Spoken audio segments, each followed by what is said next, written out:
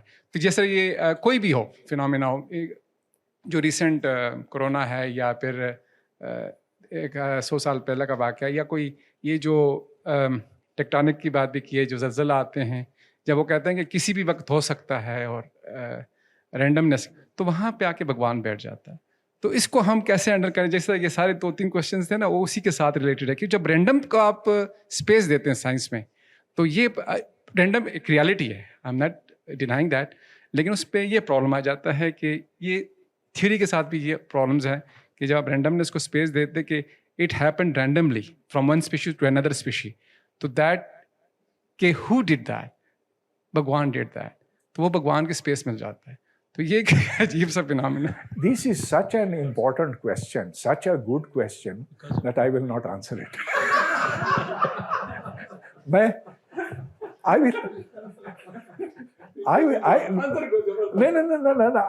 will answer it, not now, I will answer it tomorrow at 11 o'clock.